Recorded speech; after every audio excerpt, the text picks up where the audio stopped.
Can you hear me, Sophia? All right. Okay, we're going to try to get back on the on-time train here. Here we go. Before we jump up to a new level, which is going to take us out of the CFLs into this area and talk about one of the great contributions of the last century, really, in computer science and in math, I want to do a little quick review of what we've done so far and remind you of the big picture. So we're talking about computation and how easy and hard it is to recognize certain kinds of sets of strings. And that's a very simple form of computation. Somebody describes to you a set of strings, some of which are in a collection of which you're supposed to accept, and we come up with different machines that are supposed to be able to do this job, and then we program those machines.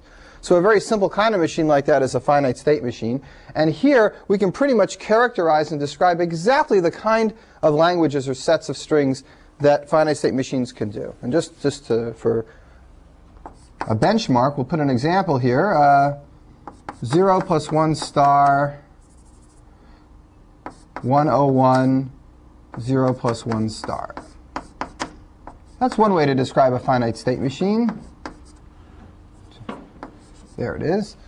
That's a regular expression. Anything followed by 101 followed by anything. These are all the strings that have the substring 101 in them.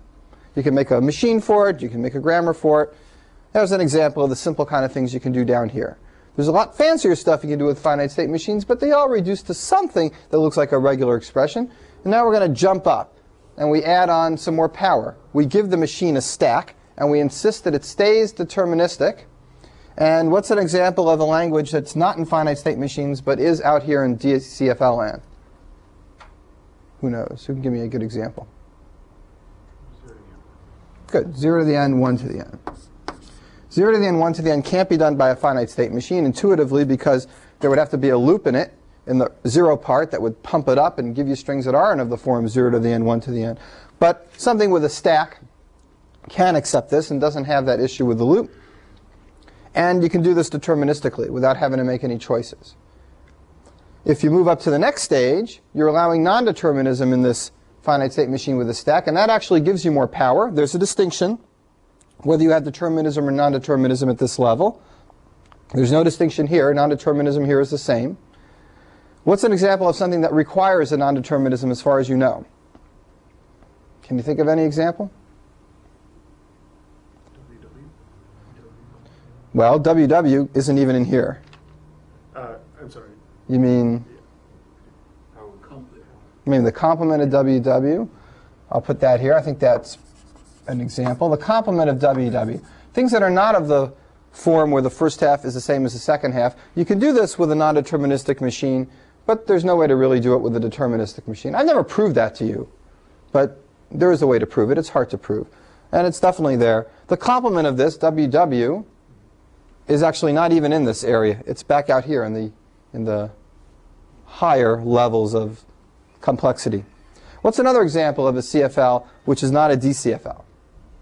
There's one very famous example, and you should keep this kind of in your mind as kind of a paradigm of an example of something that pushes you up a level. It's the union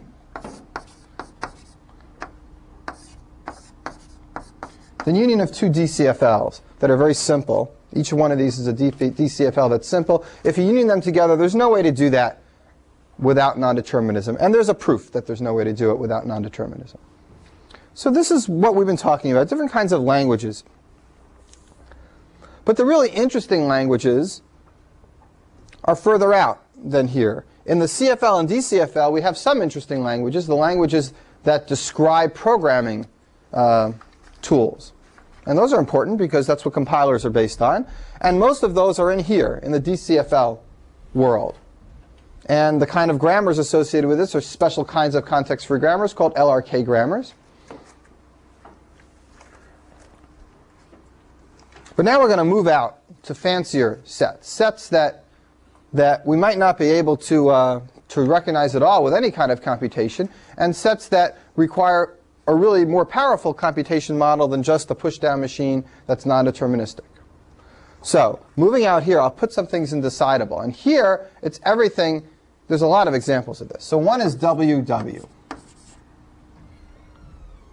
Another is 0 to the n, 1 to the n, 0 to the n. Neither one of these are context-free languages. This one intuitively because if you only have one stack, you can keep track of the first set of zeros by pushing them, match them with the second set of ones, but then you've lost your count for the third set. This actually is included in two-way push-down machines that are deterministic. So if I put those in, they would kind of stretch out, including all the DCFLs, and stretch out and capture that little language. But there are non-deterministic push-down machines that accept languages that deterministic two-way ones don't accept. So the picture would look kind of like this. I'm not going to do it because I like this nice bullseye, and if I start putting in other classes that don't end up being concentric, it'll get a little ugly. But there are plenty of other classes you can do by adding certain features and taking away certain features that have these things overlap. One very important feature is that when we get out here to the Turing machine level that we're going to talk about today, to the level that's essentially equivalent to you guys writing programs and being able to either accept something or not accept something, when you get to this level, almost every variation of a Turing machine is as powerful as a Turing machine. Non-determinism stays right in there. Extra stacks stay in there. Any features you want to add to a Turing machine, don't ever give it any more power. It's a very robust model. Let it go two-way, it already goes two-way. Allow it to stay in one place and not move in either direction, no extra power. Whatever you add to it, it's just a convenience. All right, so these are both languages that Turing machines can accept. The way to convince yourself of that, even before you know what a Turing machine is, in your head intuitively, you should always think that if you can do it with a program that you can write in Lisp or Java or any language that you're comfortable with, then you can do it with a Turing machine. Right? But in principle, actually doing that may be a little difficult because a Turing machine is like, it's like, let's say I teach you to do arithmetic. Right? It's third grade again, and you learn this method, and you add them together, and you carry, and you, I'll probably make a mistake here. Right?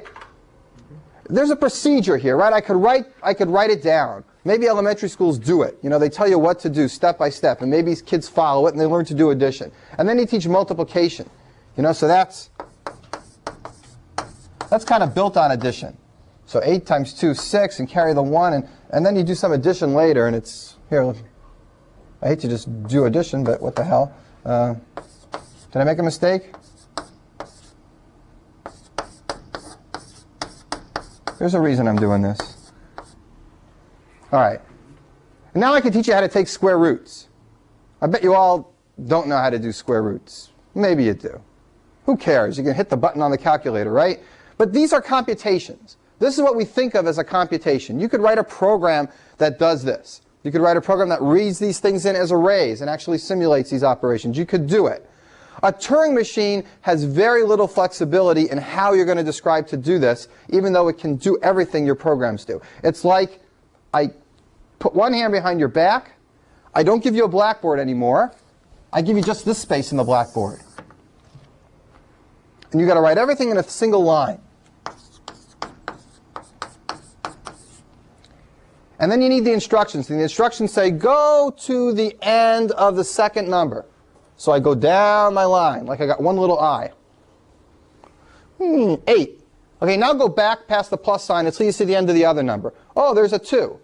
Now add those two together and see what the result is, and put a special sign here, equals, and put the result over here. And then remember that 1 in a finite state somewhere and go all the way back here and look at the second number here. Oh, so maybe you should like mark this off with a special symbol, like an X, so you remember that you passed it already. And mark this off with a special symbol. And now go back and do the same thing. 7 and 5 is 12. Add the 1 that you had in your finite state somewhere, and you're going to get 13. But now push that 0 down so it's out of the way. And put your 13 here, your 3 there, and then remember you had the 1, and now cross these two out. Go back. Well, if you hit a plus sign here, that means there's no more symbols there. So go all the way here. There's a 3 here. You can add in your 1 from your carry finite state. 3 plus 1 is 4. Shift these down again. And you're done. I'm doing this because what Alan Turing was thinking of when he wanted to strip away the notion of computation is he said, do we really need the blackboard? Do we really need to be able to write in 2 dimensions? What do we really need to do computation? And he stripped it away to what he thought was the barest minimum. And if you read the introduction to his original 1936 paper, it starts just like that. He goes, what do you really need? It's just the convenience to write in 2 dimensions. It's just the convenience to have lots and lots of symbols. We could just have 2 symbols and encode everything in 0s and 1s. Think of how much worse that description would have been if they were all 0s and 1s. Every something that I did, every addition would have 10 or 12 instructions. So it's like your simplest 2-line programs in Java become 400-line programs for a Turing machine. Not quite that bad, but that's the spirit. It is not fun to write programs for a Turing machine. It's important to do it only to the point where you've convinced yourself that it really has as much power and as much generality as these more convenient models. So that's kind of an intuitive introduction to what a Turing machine is going to be. It's going to be a model of computation that's equivalent to any of your programming languages, but with everything stripped away down to its bare minimum. And even then, it's technically a little difficult to make mathematical arguments about computation. Even then, some of the proofs are a little tricky. So without that, there's no way at all. People for thousands of years had a notion of computation. Euclid in 300 BC describes the greatest common divisor algorithm. And it's very algorithmic. It's very step-by-step how to get it. But nobody really captured the essence of what we think is a computation versus what we think is just logical human thinking until the last century. And that was carefully formalized by Alan Turing and at the same time by Alonzo Church. Church and Turing. They did it independently. Turing came up with what we call a Turing machine, which is a little bit like this funny method of computation I just described. And Church came up with the lambda calculus, which is very, very closely related to the language scheme that you spent a month programming in. You probably did a few weird theoretical lambda calculus extra credit kind of problems. I imagine John Pizarros would have done that. It's kind of his style. Anyway, you can describe any computation with the lambda calculus. You can describe any computation with a Turing machine. How can I prove that? Well, it's kind of no way to prove it, because what is computation?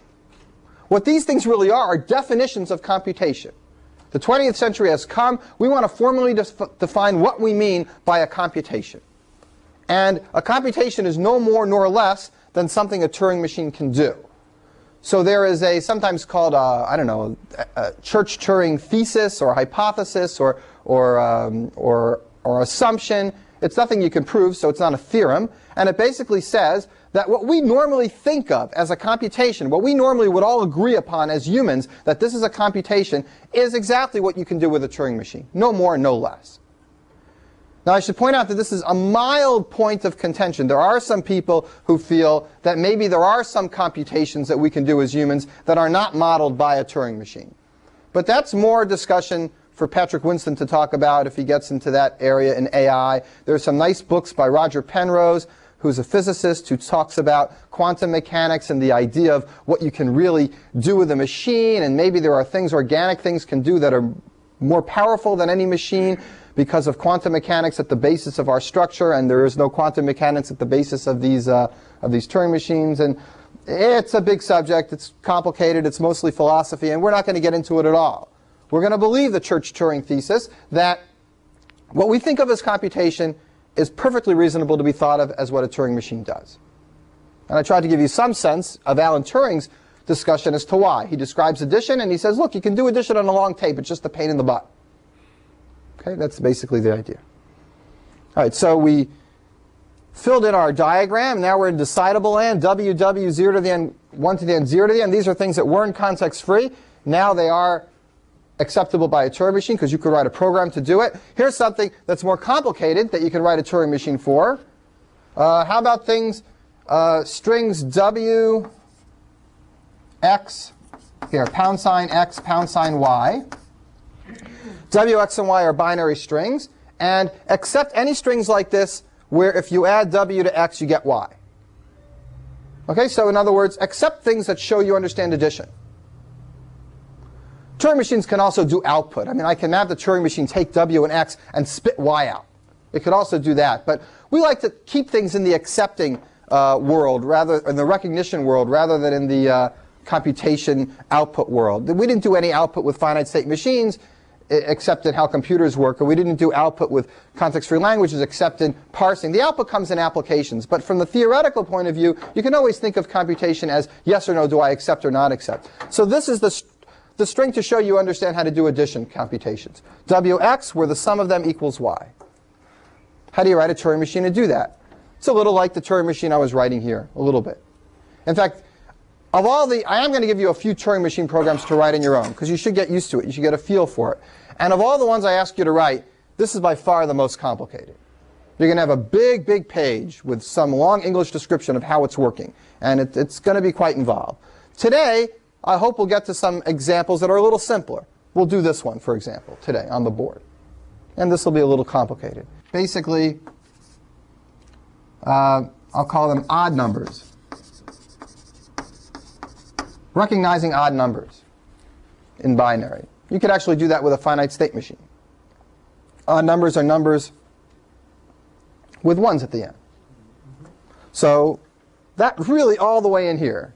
But you could write a Turing machine to do it too. And then the very last problem, which is much harder, it's not here, here, here, it's really out here, is prime numbers. Go ahead and describe to me a method writing numbers down in binary in a single line to go back and forth and somehow figure out whether it's prime. Step-by-step instructions. This is so tedious that the problem says, think about how tedious it would be to write a Turing machine to recognize all prime numbers. And that's all you have to do. But you do have to write this one. You do have to do enough of them so that you get a sense of how to do it. You'll even find a nice paragraph in Mike Sipser's book about this. He discusses how much programming you should do with Turing machines. And he basically says what I'm going to say now in a nutshell. And everybody believes this. Do you have to be able to write Turing machine programs? Well, you got to be able to know that you could do it if you had to. And as soon as you're good enough, then you don't have to do it anymore. So, you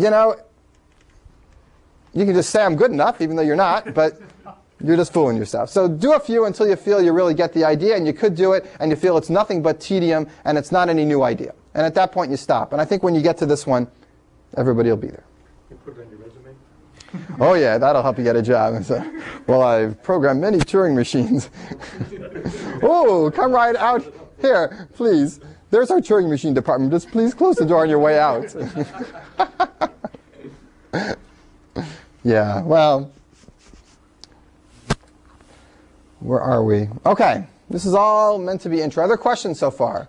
I'm kind of moving on to this slowly because I really want you to get the big picture. There's some very deep, interesting results and some very mechanical things as well. But I don't want you to lose the big picture before we move in. Questions? Yeah, Todd. Code versus data. Can a Turing machine modify its code? Is there a concept of code, or is it just reading its transition table? I haven't really told you what a Turing machine is yet, but it can't look at its own code. It can take input that represents itself. So in that sense, it can look at its own code. But it can't, if you don't give it itself as input, then it can't look at itself. The same way your program couldn't, I suppose. I mean, you can send your program into itself as data, and it can compile itself. A Turing machine can do that. So you can represent a Turing machine as a binary string and send it to other Turing machines to check things about it. Like you can check if a Turing machine, has 3 states or not. You can check if a Turing machine accepts a particular string. Except when you try to check that, you might run forever. All right, so decidable things are sets that you can make Turing machine programs for or write programs for, and they always stop and say yes or no. They never mess up. Those are decidable things. You've seen a lot of these problems. Undecidable problems, you'll notice there's another level. Not even partially decidable. Undecidable problems are sometimes called partially decidable. You can kind of answer them.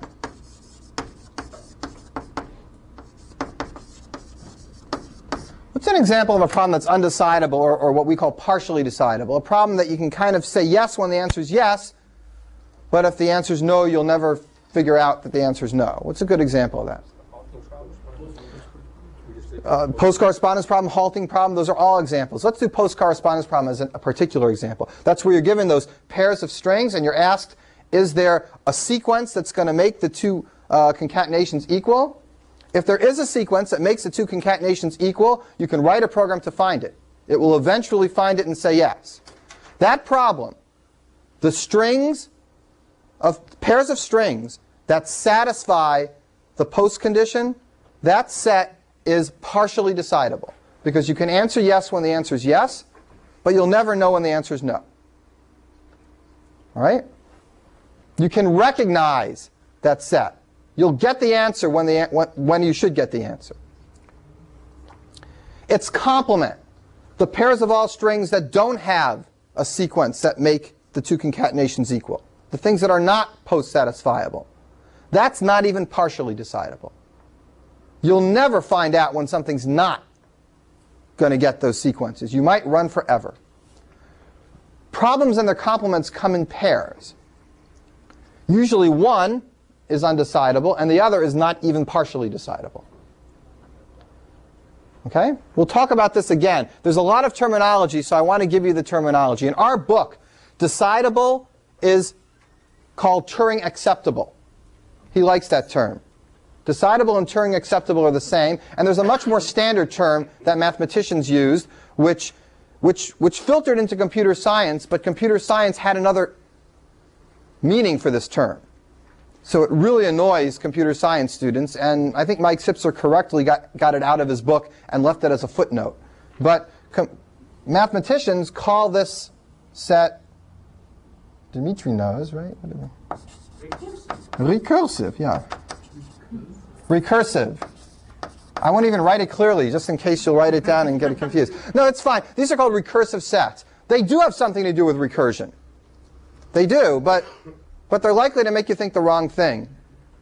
From now on, when I say a recursive set, I mean no more and no less than it's decidable. No more or no less than there is a Turing machine which looks at a string and says yes or no every single time. One or the other. That's what a recursive set is. Out here, there's another terminology. Partially decidable, undecidable, those are the same. Turing recognizable. I can recognize when the string is in my language, but if it's not in my language, I might not recognize that. I might run forever.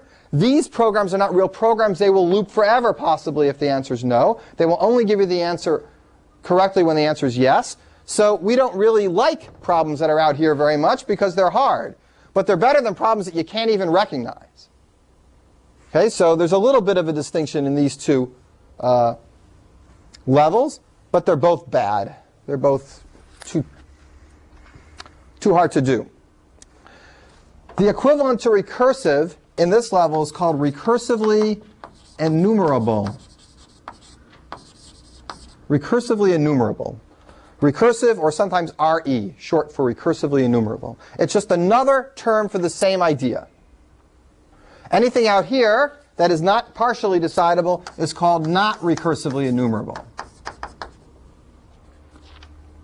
The set of all pairs of strings that do not have a post-correspondence solution are not recursively enumerable. There is no way you can take one of those inputs and guarantee to say yes when the answer is there's no sequence. You'll never do it. Okay.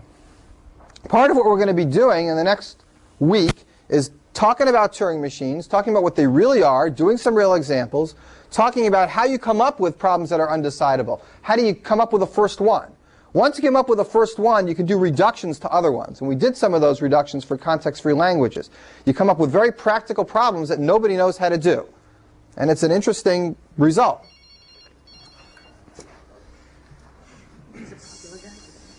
That's Alan Turing calling.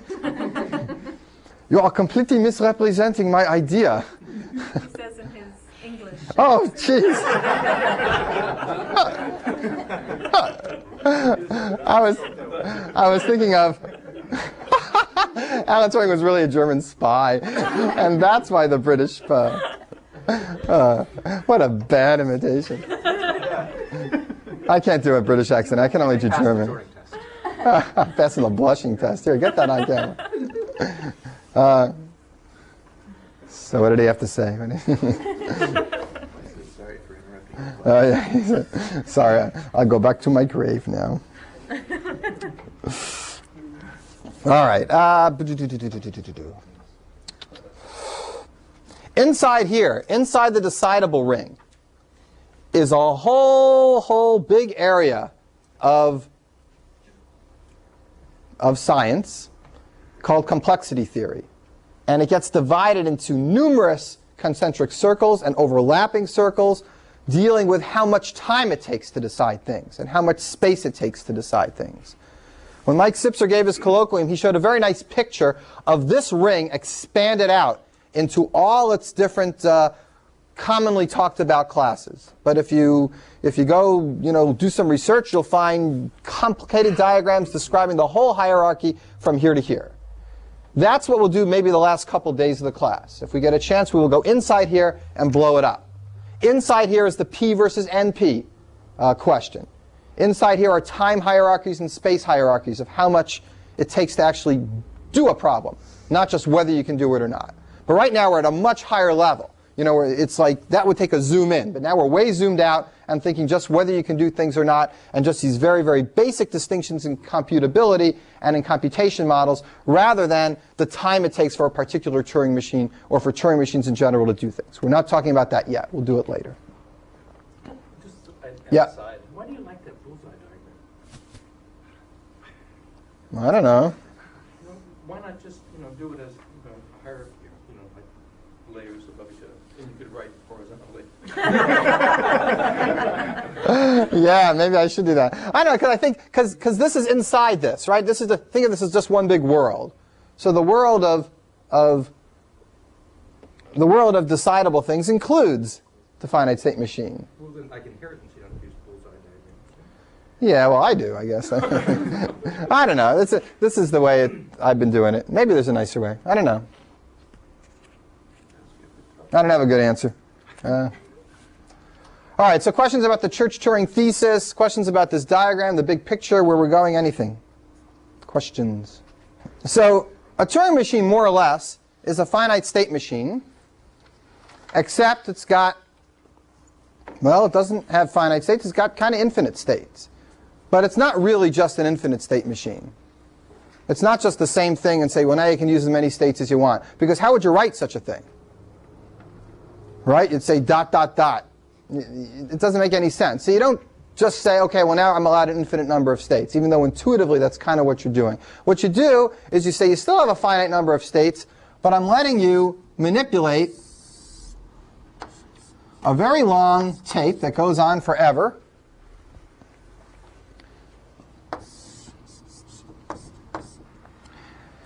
Every spot on this tape holds a single symbol of your alphabet. If your alphabet's binary, then they hold zeros and ones. the finite state machine sits over here and controls this tape. This tape is your only data structure. Depending on what state you're in, and depending on what symbol is on the tape, you can write a new symbol there and move to the right or left. Okay? So you have two-way motion on this tape. You can write on the tape, and you can move to the right or left after you're done writing on the tape, and then you can move to a different state, remembering that now you're going to do something else. Jeff, you have a question? Or? Okay. Okay. Is that instead of the stack, or there's the stack also? There's no stack. But certainly, you can make a stack here, right, by just moving over here, putting a symbol, and think of it like RAM, right? I mean, if you have RAM, where's your stack? You know, it sits someplace at this area where nobody's going to ever like bother it when they ask for new memory, and then it just grows upwards in memory. So you could have a stack that grows, you know, out this way, and then if you ever get to it and you're going to overflow into it, just shift it all down one. Right? So I mean, you can make stacks. You can make lots of stacks on this tape. So is this memory, is this addressable? No. No. But it's effectively addressable. You could actually number the cells. You get, I'm going to, yeah, it's a really good question. Michael's asking, you know, can you say I want to go to cell number 52 and just go there? You can't. All you can do is look at a cell, see what state you're in, and move left or right. But I could write little Turing machine procedures that fill this tape with little numbers and little empty spots for data, and write a little Turing machine procedure that takes a number like 52 and moves along the tape looking for that number 52 and stops the head right at the beginning of the data space after 52. So I can simulate RAM with the single tape. It's not what you'd want to do normally, but you can do it conceptually. So anything you can think of as far as storing information, you could do with this Turing machine. Actually doing it is another story. How do you count? Just for finite state? You count by using the tape. If you count it with a finite state, there would be a limit to how much you could count. But if you want to count, you can just Start writing ones and start adding 1. Make a little binary adder.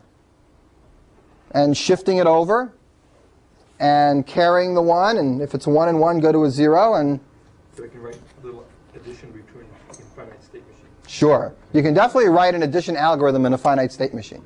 You can describe it to me yourself. Basically, you know, here.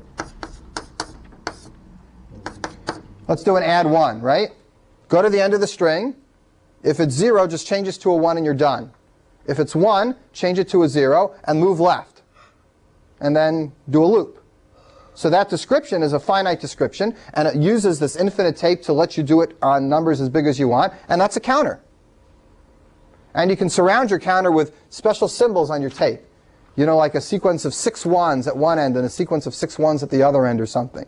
You know, and you look for those sequence of 6 1s to know that my counter is here and that's where I'm going to go. Usually we use special symbols like a pound sign on either side. The alphabet of your Turing machine can be as big as you want. 0s, 1s, special symbols, you know, A's and B's, whatever you want to put in, just like a finite state machine. All right. So that's all a Turing machine can do. It's very simple, bare bones, but it's enough to do everything. It's enough to do anything you can write a computer program to do, including object-oriented, hierarchical, blah-diddy-blah. You could do it all here. I mean, you could do recursion on this. You could do anything.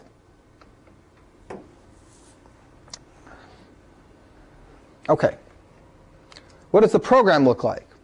Well, we're going to try to keep our same notation for programs, using, you know, states to be circles and transitions between states to be arrows. And now we have to imagine what's going to be on these arrows or transitions. For a finite state machine, the only thing on the arrows was what? Was the input symbol. For a push-down machine, the arrows had an input symbol, the top of the stack, and then something that represented how we manipulated the stack, whether we pushed it or popped it.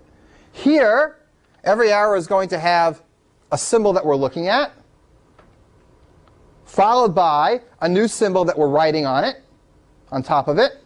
It erases the old symbol. Followed by capital R or capital L, saying whether you're moving right or left. So 3 things on every arrow. Okay? And this always starts with the input of a string.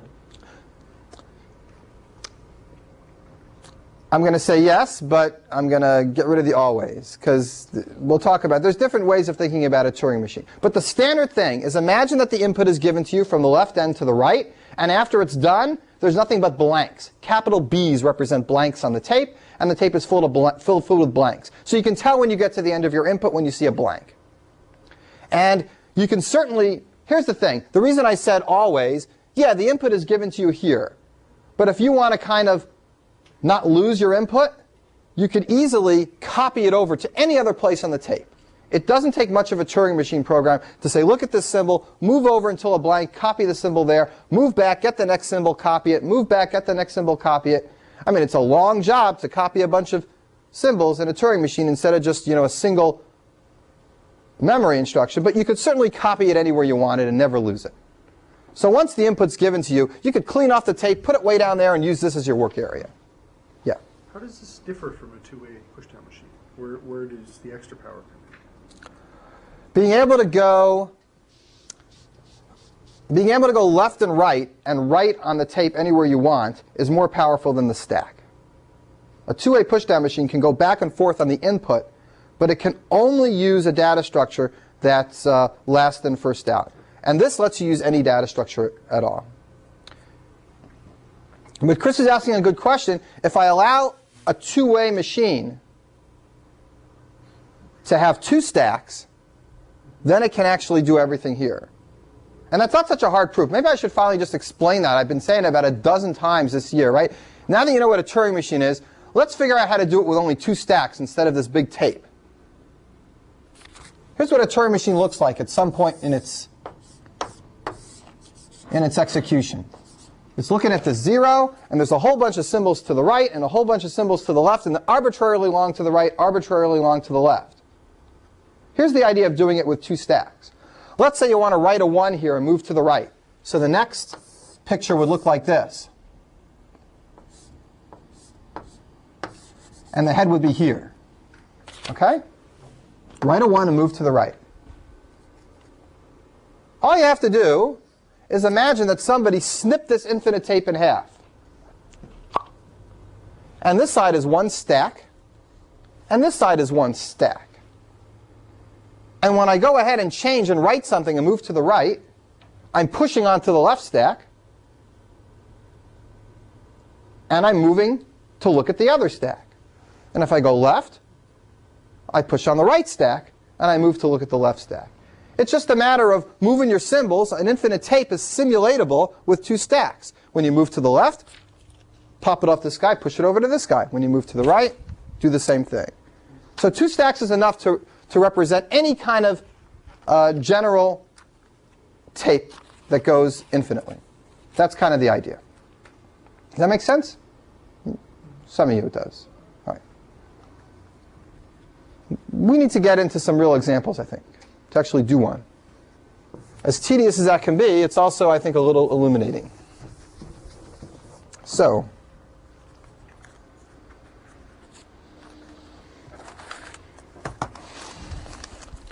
let's start with this. We're moving our way out of the hierarchy. It's like those science museums. There's the Earth. There's the sun. There's your galaxy. All right, so we're going to move our way out to the beautiful nebulas. We're going to do this not the way a finite state machine does it. Well, because it can't do it. We're going to do this not the way a pushdown machine does it. We're going to, well, here's my strategy at least. We're going to see these zeros and ones. I'm going to see a 0. If I see a 0, I mark it with an X. And then I move all the way over until I see a 1. When I see a 1, I mark that with an X. So I see a 0, I see a 1, I cross them both off. Now I go all the way back until I bump into the X that I made before. Then I turn around. I see another 0. I mark that with an X. I go all the way back. I see the symbol I marked off here. I go past it. I see a 1. I check that off. And I say to myself, doing okay. I go back. I do the third one, the third one, the fourth one, the fourth one. Sooner or later, I got no more zeros. So I go all the way to the end here, and I'm hoping to goodness that I get a blank at the end of all the symbols that I checked off instead of a 1. pretty simple strategy. It's going to take us half a board to write this up. Now, how would you do this in a program? Somebody reads in an array, say, of characters, and you're supposed to tell whether the first half is zeros and the second half ones. How would you do it? Would you do it much differently? How would you do it? Okay, right. So you would use a counter. You would actually start from here and say, you know, for I equals 1, 2, you count the length of this whole thing, and then you check whether the first n over 2 of them were zeros by some loop that goes through. Now you could do that on the Turing machine too, except we'd have to first build a counter. And every time we'd see a 0, we'd have to move over to that area of the tape that has the counter and add 1 to it and move all the way back. Maybe it's a better strategy than this marking off strategy. Maybe not. But we just thought of this marking off strategy. Okay? So there's more general ways to do it. Any way you can think of doing it in a program, I could simulate on the Turing machine. But maybe brute force, your first gut instinct wouldn't be to do that on a Turing machine because it's too much of a mess. All right, let's try to write this. Here's our start state. If we see a 0, what do we put? We'll put an X on it, and we'll move to the right. Okay, so I'm Xing off zeros.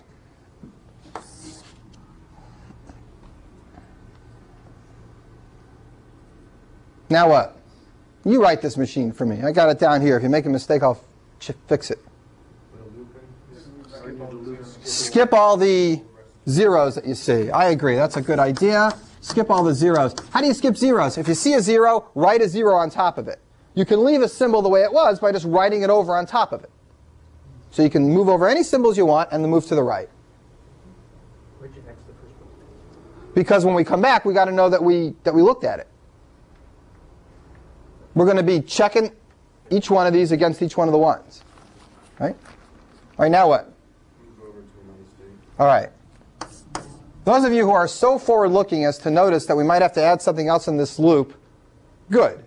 And we'll come back and do it later when you realize it. Huh? What do we get next? When you find a 1. When you find a 1? There's an X. Yeah, I'm putting a Y. I want to distinguish it from the other symbol. I'm not sure I need to, but I'm doing it anyway. And then go back left.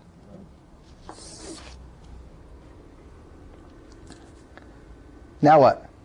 No, you want to go all the way back. All the way back. This is the lowest level of understanding how a Turing machine works. We're actually writing the implementation. We're writing the details down. A little higher level would be what I said at the beginning. A Turing machine, to recognize this kind of string, will start matching symbols one at a time. Seeing the 0, skip over all the zeros and then match it with a 1, mark it with special symbols, go all the way back and do the same thing. If the symbols match up and there's no extra 1s and there's no extra blanks at the end, it accepts. That's a second level, a little higher level of abstraction. And then maybe the highest level, and these 3 levels are actually, Mike Sipser talks about them in your text, and it's worth reading them. The highest level is, well, here's a scheme program that does this. And a Turing machine can do anything a scheme program does, so I'm done. That's like what Chris said before about the counting level. So he talks about when should you do which level. So at the beginning, do this for a while until you get the sense of what it is. And then move up a level where you start talking about descriptions that are a little higher level, but still talk about how the Turing machine would do it. And then when you're convinced Turing machines can really do everything, either you're convinced because you really believe it or just because you want to say that you believe it, then you can start talking about higher level descriptions that, okay, I wrote a scheme program to do it or a Java program to do it. All right, enough of that. Blah, blah, blah. Let's go on. Go back. How do we go back, Joe? What transitions do I need here? You're going to need to count zeros, pull pop zeros, or check the top of the stack for a 0. There's no stacks. The tape for a 0, write a 0, and then move left until you hit an X. But I haven't gotten back yet. Okay, We also have to One skip line the out. X's we have, though, because we're in the 1. No, the first X you hit is where you stop. No, except the first X you hit is going to be, we didn't skip over the X's that we put for the 1s that we've already gone. We got Y's on the ones. We got when we're going back now, we got to skip over those Y's. Right, well, you So if I see a Y, just leave it and go back. okay. Right? Because there's going to be Y's behind me when I turn around, and I got to go over them. And then what you said is right. We skip over the zeros also. Okay. Except we need this, we need the same thing back on the earlier stage. Right, right. We need to skip over the Y's here. The X's. On Wait, right. No, it's the y's. Oh, yeah. We need to skip over the y's going forward. Why don't we wait until we actually come back forward through the loop to put that in? Everybody's going, what are you talking about? We'll fix that. All right. At this point, where do we go? Go back to the first state. And when we see an x, we leave the x, move to the right, and now we're ready to read the next 0. This is a little different than the pushdown machine. Yeah. Could you show this on a tape? I mean, what it's actually going to do? Yeah. Yeah. Let me finish writing, and then we'll show the configurations. Is that what you mean? Yeah. Yeah. And you think I should do it right now? Yeah, maybe. You can make it clear. I'll do it right now. Just let me say one thing. You'll notice here's a loop. This is no more or less than the regular for loops in all your programming languages. This is what it's saying. It's saying, go ahead, look for a 0, check it off, and go back and do it again. Go back and do it again. And we're going to put a little condition in here that tells us when to stop doing the loop, and that'll be a transition out. So, I could spend a whole week trying to convince you that Turing machines can do loops. Turing machines can do if-then-else statements. Turing machines can do arrays. Turing machines can do random access into an array. Turing machines can do stacks and queues. Turing machines can do recursion. Turing machines can do objects. But I kind of want you to internalize that yourselves. It's a lot of work, and it's something that'll you'll feel after a while. What does it look like after we've gone through this loop once? That's through a few steps of our Turing machine. It looks like x, 0, 0, 1, 1, 1, y, 1, 1, bb. If I give you this picture, somebody just came in and tripped over the Turing machine's cord. All right? So it turned off. And we want to turn it back on and continue from where we were before. Just like in your computers, when some I/O device interrupts your program, and then you want to keep going. In architecture, what happens to your program when somebody says stop, and then says, OK, now go on where you were before? What does the machine do? It remembers the program counter. It remembers the values of all the registers. What does it do? It takes a picture of the machine. It says snapshot, click. I'm going to store this over here. And when you're all ready to go back, I'll put everything back in. What does a Turing machine need to store that takes a picture of itself? It's got to name this thing. It's called a configuration. A configuration of a Turing machine is a picture of the state of the Turing machine right now, so if you had it, you could continue from there. Well, this is part of it. The tape is part of it. What else do you need besides the tape? The position of the head and what state you're in. Right? That's enough. If you know what state you're in and where you are, what symbol you're looking at, you're OK. So configurations are often written like this, with the state of where you are, written in between two symbols, with the convention that the state is about to look at the symbol to its right. So in this case, what does it really look like? I'm going to rewrite this and give you a better picture. Where are we right now over here? Where we just read this x, And we've moved left. and we moved right. No, oh, it does move right. Okay. Right? It moves right. So we're sitting here about to look at the 0. So we write, and what state are we in? Let's number these states, A, B, and C. We're in state A, about to look at a 0, and the rest of the tape looks like this. I'm going to put a big circle around this. That's a configuration. That's a picture of the machine right now. State A, about to read a 0, and that's what the tape looks like.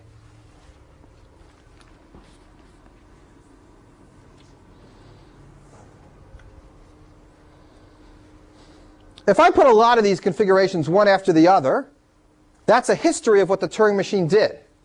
That's called a computation. A bunch of configurations, one of which comes from the other one, is a history of what the Turing machine did. It's a computation. Some strings get accepted by Turing machines, and they leave a long history behind them of a set of configurations which end up getting accepted. And that's called a valid computation, because it made it to the end and it accepted. And all the other sets of symbols that are either invalid because one configuration doesn't go to the other because it's not a legitimate move, or because you just don't accept it, all of those are called invalid computations. The reason I'm mentioning this now, because it's been brought up, is that it's a very interesting fact that the set of invalid computations of a Turing machine is a context-free language. That's a weird thing, but it's actually used in a lot of undecidability proofs. I can describe to you exactly what kind of strings result in sets of configurations which are really not legitimate. They can't get from one to another. And that set is relatively simple. Valid computations are harder to describe. They're not context-free languages. They're complements of context-free languages, which are not necessarily context-free. All right. That's a side point. Let's get back to here. Let's continue in the machine. We now move to the right, make this an x. And now, as you see, we have to pass through all the zeros, and we also have to pass through all the y's. So that's what Michael was saying a moment ago. So we need y, y, r. And I think this loop is OK now. What's going to happen after a while? Let me rewrite the configuration.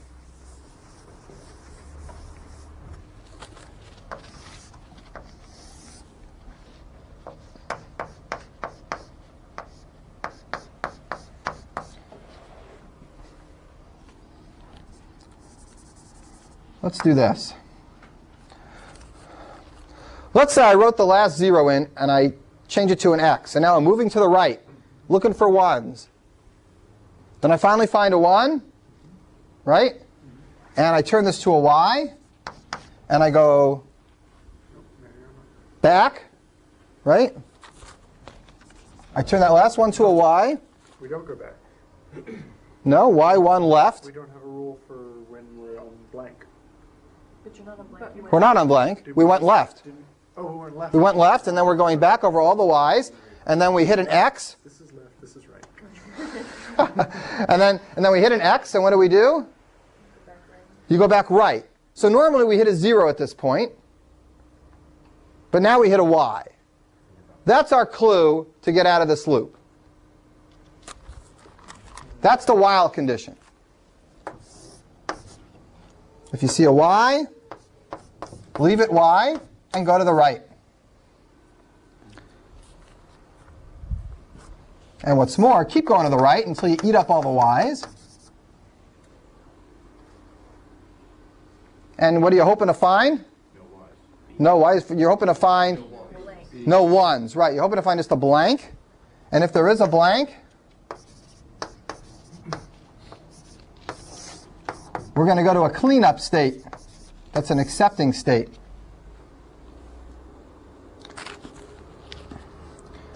There's a little bit of a difference between accepting states in Turing machines and accepting states in finite state machines. If you end up in an accepting state in a Turing machine, then the machine essentially stops. Okay, you don't go on from an accepting state. And the reason is that Turing machines need a way to stop. Otherwise, they'd keep moving off to the right on blanks. I mean, there's nothing to stop them. So final states stop Turing machines. If you enter a final state, you're done. If it's an accepting state, you say yes. You can also have rejecting states. Final states that say stop and say no. So that's different than any of the models we've had up till now. You can have final states that say yes, final states that say no. This is a final state that says yes, I accept. The reason I'm continuing from here is because in a second, I want to use this machine as a starting point to do this, to make a bigger machine. But for now, before I clean up, that's the end of this machine. And this accepts all the strings of the form 0 to the n, 1 to the n. Are there questions so far? If n is 0, we have to go right there on it. If n is 0, We have to go on it. yeah, so I don't want to fix that. So n bigger than or equal to 1. Yeah. I could fix it, but... Is there some reason your last move moves to the left once you find the yeah, no, it doesn't matter. It doesn't matter what you do when you're in a final state. There is a reason, because in this state, when I'm going to continue on and try to find 0 to the n, 1 to the n, 0 to the n, I'm going to actually clean these up. I'm going to turn them back to 0s and 1s. Right, what a mess. This is like, somebody gives me input and I draw all over it. I want to clean it up before I'm done. So I went left because I'm an anal neat freak. All right. Questions? What was the blank symbol at B, capital B. And what happens in this machine if you run out of 1s it just falls. It just, if there's not an arrow, it stops. Right, right. The same as with every other model we've used. If there is an arrow here that shows up in the computation, but there's no arrow that corresponds to it, like you see a 1 in a particular state and it doesn't say what to do, then the machine crashes. Just like a system error has occurred. And you don't accept.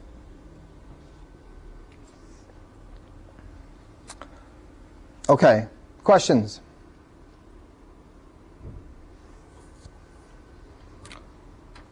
All right, here's what we're going to do. I want to fix this machine or improve it a little bit to do this string, to do this language. This is a language that moves out, further into the nebula, out here into the decimal, out of context-free languages. You can't do this with just a stack. But it's really easy to manipulate this Turing machine to do it. Here's what we're going to do. This machine was great at getting 0 to the n, 1 to the n. Right? So what I'm going to do now is I'm just going to turn these y's back into 1s, position my head right here at the beginning of all the 1s, and do the whole machine again. I'm just going to copy the machine over, except every place that I had a 0 here, I'll put 1s, and every place I had a 1 here, I'll put 0s. So it'll accept 1 to the n, 0 to the n. Yeah? Why don't you just do it all at one time? I could do that. I could change this to skip over here. I could have x, y's, and z's. Absolutely, I could do it that way.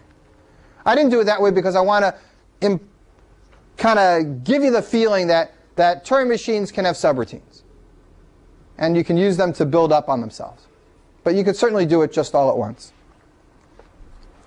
Okay, questions about that? Let me just show you how to clean up this thing. So here's what we do. If we see a y, we turn it to a 1 and move left. And the second we see an x, I'll put a special $ symbol to make sure I never go back there again, and I go to the right. So it looks like this when I'm ready to continue. X, X, X, sorry, XX $, 1, 1, 1, 0, 0, 0, presumably. That's what it looks like. And now I would go into a state that's ready to continue and start reading these 1s. And I would have a machine at this point that looks exactly like this machine, except every place I have a 0, I would put a 1, and every place I have a 1, I would put a 0. And it does the same thing, and there's an overlap. I showed that the first set of 0s equals the first set of 1s, and the first set of 1s equals the second set of 0s, so they're all the same. And that accepts 0 to the n, 1 to the n, 0 to the n. And you can finish that example up. So this would not become a final state anymore. This would lose its final state status. We'd continue, and the only final state would be at the end. Copy this machine over, change 0s for 1s, 1s for 0. Question? You would have to copy the machine over. You'd have to copy the machine over. You certainly can't just send it back there. You could send it back there, I guess, if you wanted to do a lot of work. What could you do to send it back there? Yeah, Y's to zeros, zeros to ones. you could turn the y's to 0s and the 0s to 1s and then put it back here and then send it back up to that spot. You could do that. But then you need a special way to not keep doing this. So it's just a programming decision, how you want to do it. Yeah, Michael? What's the need for the $sign? Oh, just if you got to do something else later.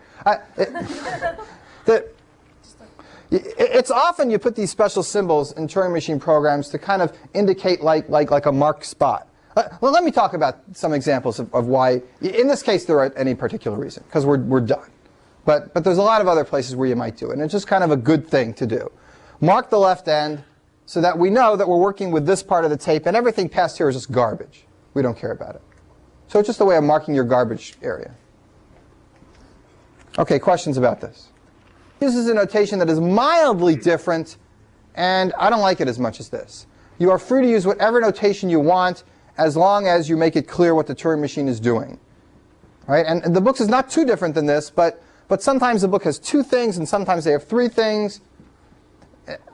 This is very consistent. The symbol that's on the tape, the symbol you're writing, move right or left. And it's always the same. And that's why I like it. It's just easier to read. We're doing this to convince yourselves that you can program anything in a Turing machine? Is that like the motivation of doing this program? Yes, and to get a sense of the formalism of what a Turing machine is, and to convince yourselves that Turing machines can really do everything. I mean, look, I really think that's a matter of I don't know what. It's a certain maturity to really start believing that Turing machines can do everything, and maybe hours of trying to do everything with them. When I first saw Turing machines, I kind of was convinced they could do everything because everybody kept telling me they could over and over again. And, you know, I wasn't going to say they couldn't because I kind of believed they could. But if somebody had said, okay, well, you know, go write the Towers of Hanoi problem on your Turing machine, I wasn't going to be too thrilled about doing that. And neither should you be. But at some point, you just get to the point where you know, well, I know I can do it. And then you don't have to. So it's a hard thing in life, right? I mean, the second you know you can do it, you don't have to. But until you've actually done it, you're going to miss some ideas later on if you can't really appreciate how powerful it really is. So anyway. Does he make the claim in his 36 paper that this can do everything? Oh, yeah. He does. Oh, yeah. Very carefully. Yes. What kind of argument does he use? You should read his paper, actually. It's completely readable. Maybe I'll bring in a copy. It was reprinted in a lot of places. It's readable, and he does explain it.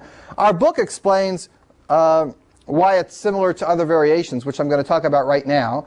And maybe we can talk briefly why it's similar to your typical von Neumann RAM CPU architecture, which is what we... Oh, that would be helpful. No, it would be. That's what your computers are. That means any normal machine language. You know, loading and storing and writing to memory. And because it's easier for me to explain that than it is to explain why it's the same as Java. You'd believe that Java is the same as those machine language. All right. You're with me. You can't make a joke in this class and get an answer, right? It's like, just let me make the joke, leave me alone.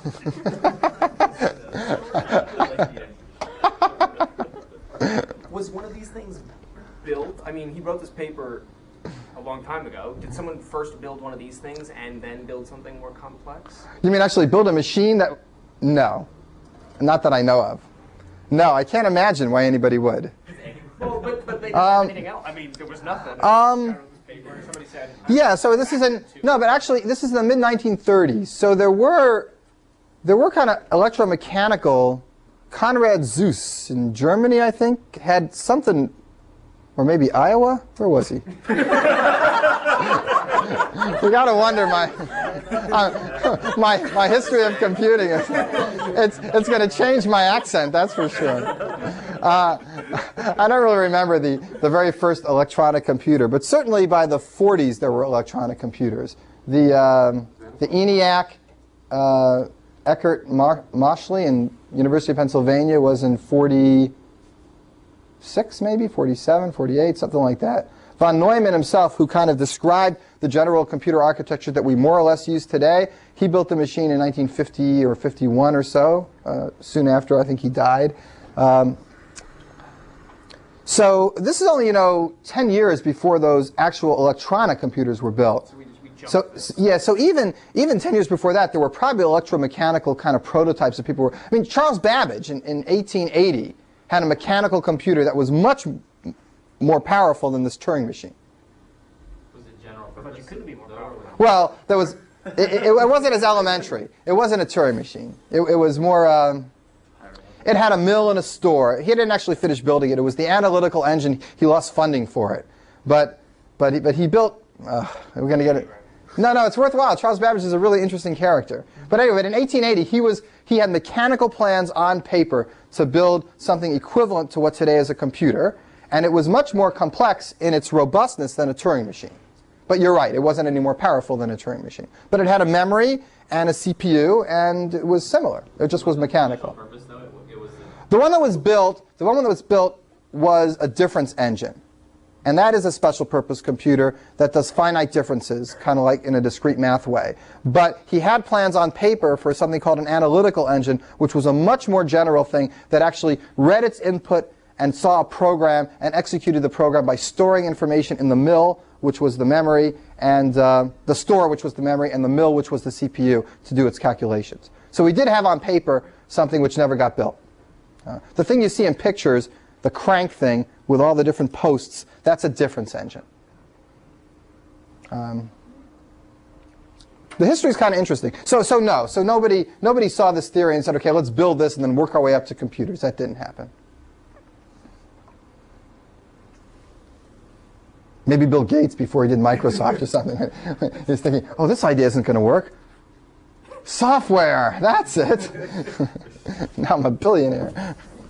That's the way to go. All right. There's a million Turing machine simulators on the web, and some of them are really good. Dimitri, you got one that's really good, right? Yeah, it's set up. You just type, just go to the web. Go to our web page, right? Okay. Yeah, you can run it. Okay, so you can run there, and that will help you, drag your own states around and make your own machines instead of having to do it on paper. And it simulates it, and it shows you the configuration, and you can go forward and backward probably, right? Yep, you can run it, do everything. Do everything you want. Subroutines. Go wild. Is there a library, a function? There's a few. There's a copy and, yeah. I'll put them in. Good. Okay. Let's talk a little bit about this.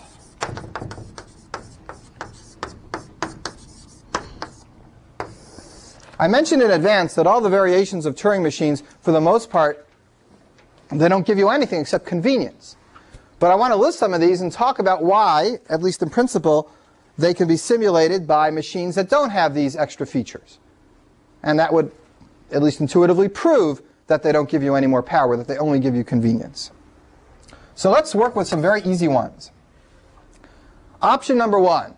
From now on, a Turing machine is allowed, instead of having an R or an L as its third symbol on a transition, it can also have an S for stay where you are. Okay, go right, left, or stay where you are. Everyone understand? So I'm giving it that extra power. Now your programs can stay where they are. Do you think that adds power to the machine?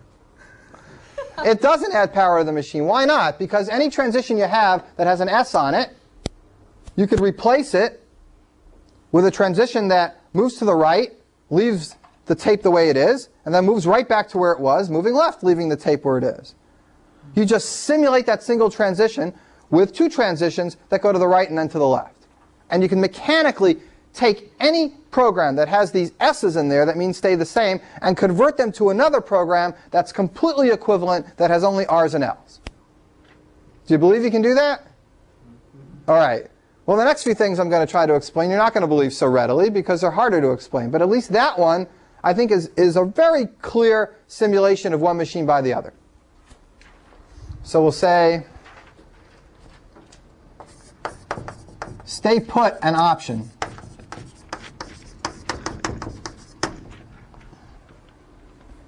That's no more powerful than a regular Turing machine.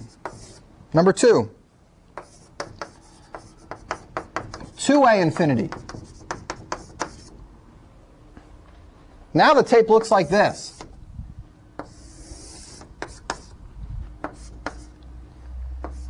And the head starts anywhere in the middle. And the input string goes this way. There's blanks.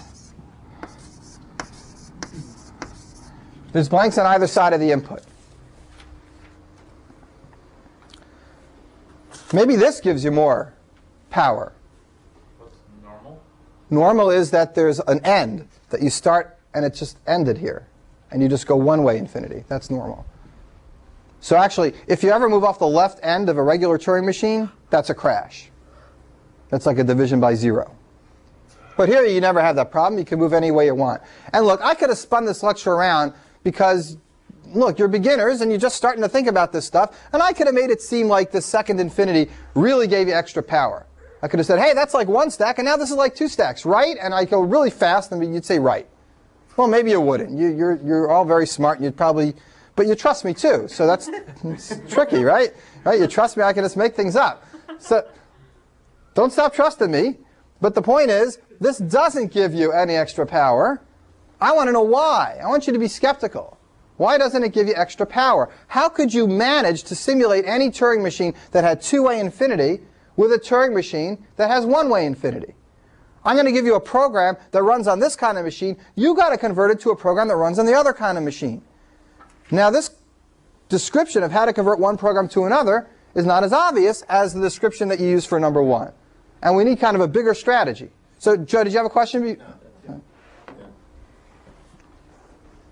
Let's discuss it. What can we try to do? Shyam's got a good idea. Shyam has an idea? Alternating cells where each, say, odd number Oh, I see. Okay, so here's Sham's idea. Sham says, correct me if I'm wrong, take this tape and cut it and get a really, really, really good rope and pull this end over, because it's infinite, and crash it over here. So we're going to move it over this way, right? And then we're going to get one of these magicians who's really, really good with a riffle card shuffle, and just interleave these things. All right, so this is all done in our heads, of course, because this machine still looks like that. So that means any movement to the right on a regular machine, any movement to the right on this two-way machine does what? Does it go to the right or the left? I want to hear some ideas. It moves to the right. It's 2 moves to the right if we're on the right half of the tape, and 2 moves to the left if we're on the left half of the tape. So right moves is complicated. If you're on the right, so I guess we have to remember whether we're on the right side of the tape or not. Well, that we can do in a finite state. We'll have a state that says we're on the right side or the left side. Whoa, how are we going to know if we switch over? We can only switch over to the start. Well, we better put a special symbol there to know when we cross over. So the first thing we need to do is shift everything over to the right one. Everybody believe you can do that? Shift everything over to the right one? You can do it. And then put a special $sign. So I'll put a special $sign on that spot. And now, anytime we're on the right side of the tape, which we'll remember in the finite state, if we go to the right, it means going to the right 2 symbols in our one tape simulation. If we go to the left, it means going to the left 2 symbols in our simulation. That's fine. So our new machine has extra states between extra movements, which makes it go twice over before it actually looks at a symbol. It ignores all the symbols in between. If we ever cross this $sign, we move into another state which simulates our machine by, if you go to the left here, we need to go to the right in our single tape simulation by 2 symbols. And if we go to the right here, we need to go to the left here 2 symbols at a time.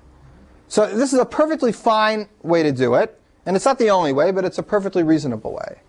And the idea is that 2 sets of infinity is no more than 1 set, because you can just collapse them and interleave them as long as you explain to the person what to do, which ones to ignore. This tells you that adding more tapes doesn't matter. It's going to tell us that in a second. Not quite obvious, but right, we're going to do that next. Good. Good. Neil said adding extra tapes doesn't help, and that's true. But that's not quite as obvious, because there's more to keep track of with extra tapes than there is with just an extra half of a single tape. Let's think about this. This is not obvious. It gives you a general idea here. I did not prove this formally, but there's other ways to do it. The way that you often see this, this proof done is that you increase the number of symbols in your language so that each symbol is a pair of all the old symbols. And you keep pairs of symbols in each cell. And you also keep track of, in a finite state, whether you're on the right or the left. And if you're on the right, then you just look at the first symbol in your pair. And if you're on the left, you look at the second symbol in your pair. And it's very similar to Sham's idea, but you don't need the skipping over to get to the next cell. It's right there. You just look at the first half. But it's more or less the same proof. That's a very good idea.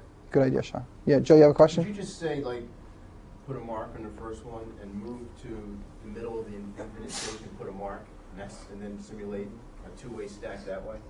And then if you get to the end, the $sign, you know you're at the end of the tape. Just copy everything down, another infinity. What are you trying to simulate with what? I'm not sure I understand. To simulate the 2-way infinite with a 1-way infinite? There's no halfway spot there, right? But you could do similar to what a hard drive does. You can certainly move over as far as you want. Right. And then keep track of it that way, just keeping a mark. Oh, I see. And then when you get to the end, I see. Here's another good idea. Joe has a good idea. So he's saying, in order to simulate this kind of thing, just make a mark here so you never fall off the left end by mistake. Right. Shift everything over like 2 trillion places. And then start simulating the original machine exactly the way it is, going left and right. The only problem with that is at some point, the machine you're simulating might hit this $sign left, and it won't hit a blank. Then you just shift everything over and give yourself a little more room. It's perfectly fine. That's a good way to do it. It's another good way. Very good way. So then you need to write this little subroutine inside your routine that says anytime I see the dollar sign going left, shift everything over to the right and continue. Sure. Good idea. Good idea. All right. Let's talk about some other variations.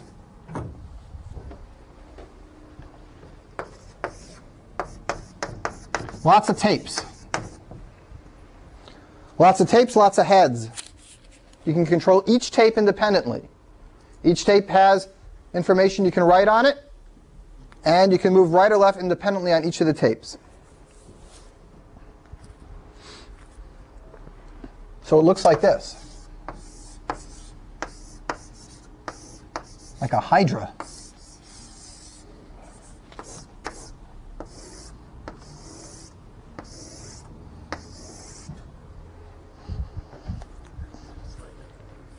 Just like a hydra.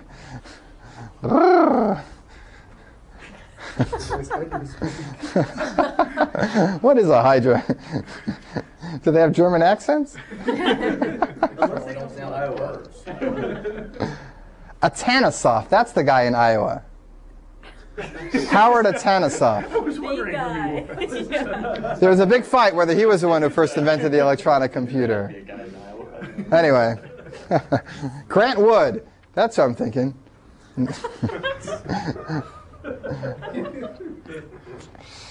All right, you only got one tape now, and you're trying to simulate this machine that's got a gazillion tapes. What are you going to do? Try to think high level, because if you get too much into the details, it can kind of bog you up and get you stuck. Yeah? Just put multiple markers in for the number of tapes you have. So every cell is going to have, Like if you have, let's say you have 3 tapes. yeah, 3 tapes. Put a marker at the beginning, like I said, for the two-way tape. Okay, good idea. So that's good. So here's tape. I'll put a marker here on number 1, and this will be all the stuff on tape 1, and then a special marker at the end. And then I'll have all the stuff on tape 2, and then a special marker at the end, and all the stuff on tape 3, and a special marker at the end. There are my 3 tapes. I put them in a long line. This simulation actually is going to go a long way to explaining why a Turing machine can do a regular random access machine, because it's very similar. Think of each of these things as one cell in memory, and it's kind of what we're doing. But let's just stick to the tapes for a second. I put all the tapes here with special symbols around them. Now, I need to remember more than that about the tapes, right? What else do I have to remember about them? Where we are in each of the tapes, right? The head positions in each of the tapes. And what state I'm in, right? Well, I guess we're only going to be in a single state, right? So we can just simulate that with our own finite state machine. That's easy. But we might be in 3 different places on the tapes. So where do you want to store that? You could surround each of those special markers on either side with an indicator Of where the head is on that tape? Yeah. We could also, that's perfectly fine. We could also actually like put a special dot right before where the head is. We could do that, because the way you do it, we'd actually have to do some calculation to move into where the head is to do some action. But if we actually leave the dot right before where the head is, we know where it is. Like if I actually kept an index as to where the thing is, I'd have to count and move there and get there. But if I just put a special dot in, say right here, right where the tape is, right where the head is, then my machine, whenever it sees that dot, it knows it can go ahead and process the next symbol. Gotta keep moving stuff around. Yeah, it's a lot of work. So every single step of this machine gets simulated in this machine the following way. This machine, one step, it moves things around on the tape. It moves things around on this tape. It moves things around on this tape. What does this machine have to do? Dum, da, dum, da, dum, dum, dum, dum, dum. Oh, here's a dot. I'll do what this machine does, and I'll make my change. Let me go all the way down to the next tape. Dum, dum, dum, dum, dum, dum, dum, dum. Here's another dot. I'll go make that change. I'll go make that change. I'll go make all the right and left moves. I'll go all the way back to the beginning. Now I'm ready to do the next step of the original 3-tape machine. So every move of this machine is a long scan and a processing of these 3 tapes. It's a lot of work, but we could do it. It's as though this machine has 1 array of memories and this machine has 3 arrays. And I just update each of the 3 arrays with every move of the old machine. And I could do this even if there were 20 tapes, the same way. Now what happens if the dot gets up to this dollar sign, and then this machine tells me I'm supposed to write a symbol. Yeah, I got to shift everything over. Shifting things over in Turing machines is like bread and butter. You got to write a Turing machine to do that. I mean, it's just like you're always shifting stuff over. You always need more room. And you don't have any room to do anything because you're in one-dimension land. So it's always moving things over and making room for yourself. Don't get involved too much with those details or think, oh, that makes something harder. It doesn't. You just have to do it a lot. You have to shift a lot. All right, so K-tapes are the same. If I wrote this up formally, it would be a page long with a lot of complex technical details. And I'm pretty sure our book has a formal proof of the K-tape. Does it? For sure, it has this. So you can look this up, and it's not, look, it is not worthwhile ever for me to show you that formal proof in a lecture. But it is worthwhile one-on-one, and it's certainly worthwhile you with the book. It's worthwhile to read these things and see the difference between somebody standing in front of a class and kind of having a discussion until you believe that something's true and really, really checking that it's really true. There's nothing I said today that you should be convinced is completely true just based on my arguments. The reason you should believe anything is because we're making some convincing dialogue and you trust me. And there's a big difference between that and proof. But at the same time, you got to have a good sense before you prove anything. So, next one. Non-determinism. This is a really important one. This is the one that's at the heart of the P equals NP question.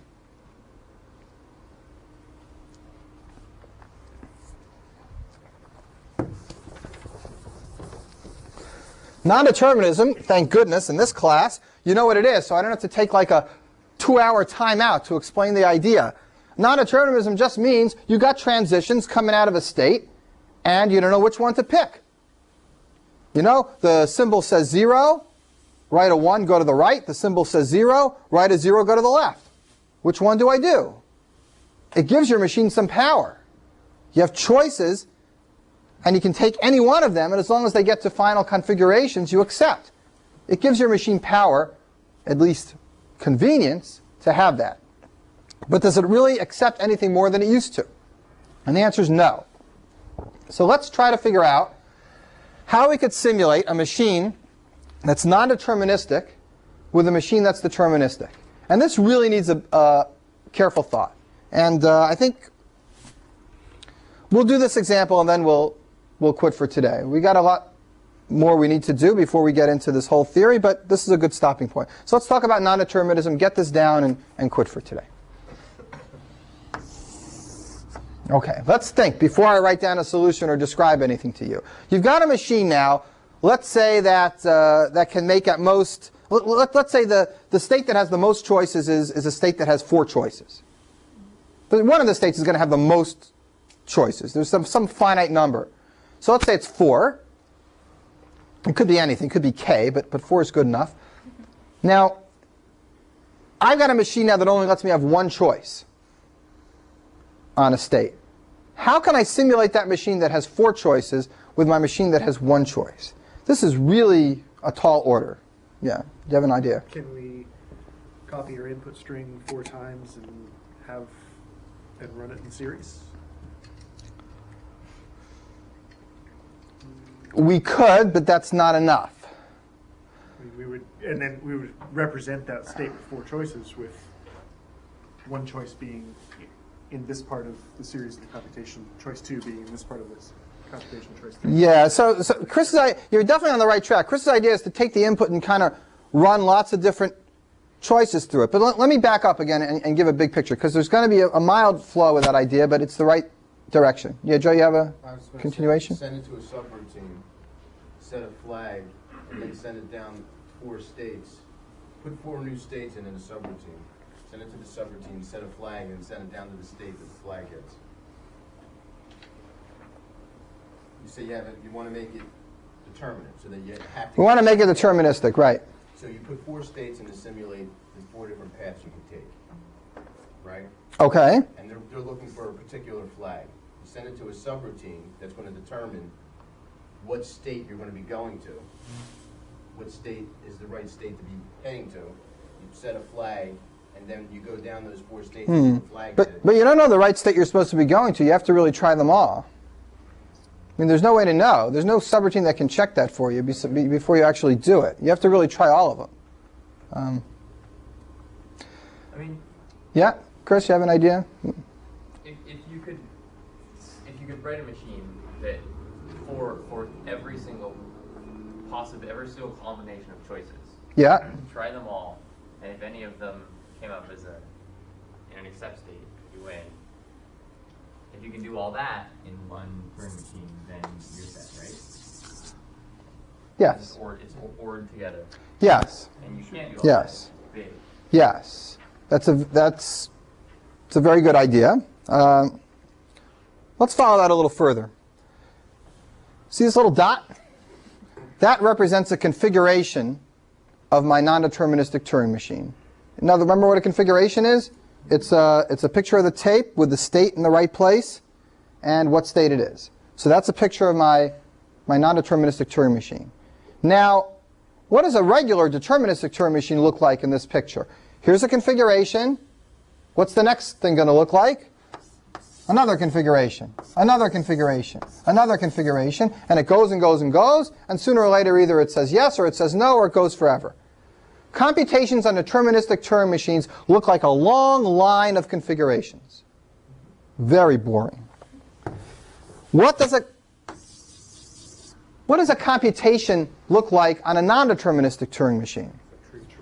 It's a tree. There's lots of choices at each stage. 1, 2, 3, 4. Let's say maximum 4, like Chris was saying. 1, 2, 3, 4. And now each of these presumably could have 4. Etc. This is sometimes called a computation tree. It doesn't represent any particular computation in the non-deterministic machine. It represents all the possible things it could do. Let's turn this non-deterministic machine simulation for a moment into a graph question, because I made this tree now. How would you decide whether this non-deterministic machine accepts something? At the bottom here of this tree, actually some of these things might go down forever. This could be infinite, this computation tree. But at the bottom, if you're ever going to accept, there might be some final states, some acceptance states. If there is a path from the start configuration to any state that accepts, then you accept that input string. And the sequence of choices that get you from the start to that acceptance state is the path that you should take in your machine. Because that's what non-determinism means. Like Chris was saying, it's ORs.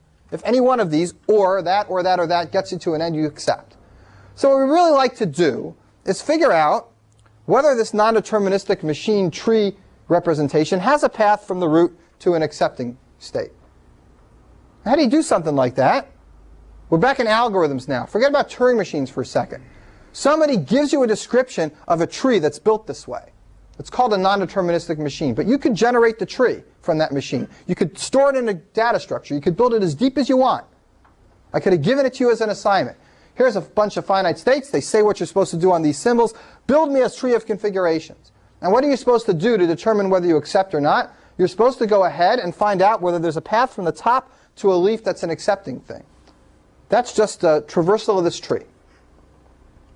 Looking from the top, looking for an accepting state. Well, the tree can be infinitely deep, so even if there is... The tree can be infinitely deep. So what kind of search should we do? Some kind of a breadth-first search. Certainly not a nice depth-first search.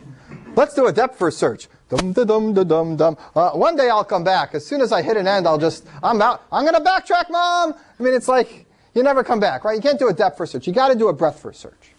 All right, so that's fine. So I can say you have a computer, go do a breadth-first search on this tree, and now you're convinced that your computer, your Linux workstations in the other room can simulate a non-deterministic Turing machine. Right, but that doesn't mean that a deterministic Turing machine really can. Well, if you believe me, it can. But let's think about how to do this with a deterministic Turing machine. Okay? Here's what we're going to do. Let's make a little room.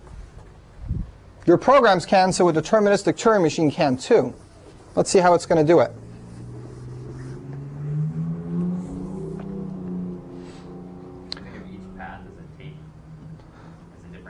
We're going to have one tape that's going to construct different paths through this machine, through this tree, excuse me. And the paths we're going to construct will be in order of their length. starting with paths of length 1, and then paths of length 2, and then paths of length 3, etc. So here's what one tape is going to be.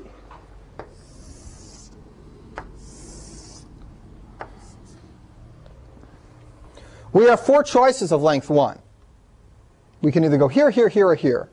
So in order, we would generate these numbers on that tape. 1, and then subsequently 2, and then subsequently 3, and then 4.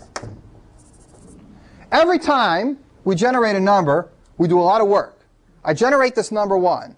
I now go ahead and simulate my non-deterministic Turing machine, making choice number 1. And I check to see if I'm in an accepting state. If I am, I stop and I'm done. If I'm not, go back to this tape and update it. Make it 2. Go back now and start your simulation again from the very beginning. Where are we going to do this simulation? We need another tape. The simulation is going to be done on this tape. This tells us how to simulate. We always start from scratch, blanking out the tape again, starting the simulation from scratch. This tells us what path to take in our simulation. So when we're done with all the paths of length 1, when I go 1, 2, 3, 4, what do I generate on this tape next? Wait, what tells us how many steps into it? Are you just doing a single? This tape tells us. There's only a single digit on this tape. That tells us which of the multiple branches to accept, right? Oh, there's only Then there's blank after that. When there's a blank, you stop your simulation. So what's the next stage that I want to do? I want to simulate 2-step computations. So 1, 1, 1, 1, 1, 2, 1, 3, 1, 4, 2, 1, 2, 2, 2, 3, 2, 4, 3, 1, 3, 2, 3, 3, 3, 4, 4, 1, 4, 2, 4, 3, 4, 4. 16 possible, and you can see those 16 things here, 4 times 4. 16 possible paths of length 2. Try them all. If any of them succeed, you're done. If they don't succeed, back to the drawing board, update this. I want to end with figuring out how much time this takes. The book, I know, has a very detailed explanation of this too, so you can look at it in its formal way. But let's think intuitively how much time it takes, because this is the P versus NP question. What we're doing now is simulating a non-deterministic machine by a deterministic machine. How long is this taking us? Let's say this non-deterministic machine has a path from here down to an accepting state, and this path is length n. In a Turing machine, and this gets into complexity theory, but it's an easy definition, so don't turn your head off on me yet. If it's a deterministic machine, how much time does it take to accept a string? It's the number of configurations you go to, the number of steps in the Turing machine, the number of states that you enter in that diagram. So if your input was length n and it takes n squared steps, then it's n squared time. Just count the number of states you go to. In a non-deterministic machine, how do we measure how much time it takes? We don't count all of these and add them all up. We just count the path to the one we want. That's how non-determinism saves you time. It kind of does them all in parallel. We only count the time it takes us to do the one that works. So the time this non-determinism takes to get to this state is n. How long does it take our deterministic machine to get there? It's got to look at every single path through this tree. How many paths are there through this tree? As many leaves as there are at the bottom of the tree. How many leaves are there at the bottom of a tree that branches 4 times? Go take a discrete math course and ask somebody, and they'll tell you it's 4 to the n. More or less. It's horrible.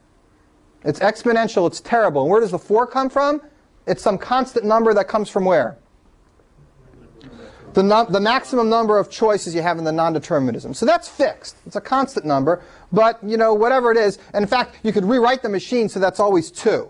Right? You could just move it to other intermediate steps that split up the 8 choices into sets of 2 choices and binary out. So you can net that down at the expense of more states in the machine, but it's never going to get less than 2. So you get a simulation of 4 to the n. And this is what Mike Sipser was talking about, and what dozens of people would love to know, is there a better way to do this simulation? Nobody thinks that there's any way to do this simulation that beats exponentiation. And everybody wants to understand, is there some way that I could convince you of that? Is there some way that I could prove to you that no matter what way I try to simulate this non-deterministic computation with a deterministic one, no matter how I try, am I just stuck getting exponentiation, and nobody can prove that, at least today. And that's what the whole theory of NP completeness is about. We can't prove it, but at least we could say that, hey, if you could, these problems could be done quickly and stuff like that. But nobody can distinguish those two classes. We don't know if P and NP are different. Yeah. So there are things, Turing machines can go exponential on problems that more powerful computers won't. Turing machines can go exponential on problems that more powerful computers won't, meaning non-deterministic computer. Everything, a Turing machine can do everything that any of our computers can do. Yes. But in order to do it, it might have to not be algorithmically efficient. Oh, actually, Is that the case? no. Turing machines can simulate random access machines with a polynomial time slowdown. It doesn't take exponential work to simulate a random access memory. Right. It takes some time. It No. slows you down. It certainly slows you down. In general, your Turing machine simulations are going to be paid for by various metrics of speed. But usually they don't end up being exponential. None of these other things were exponential. Simulating k-tapes was not exponential. Simulating 2A infinity was not exponential.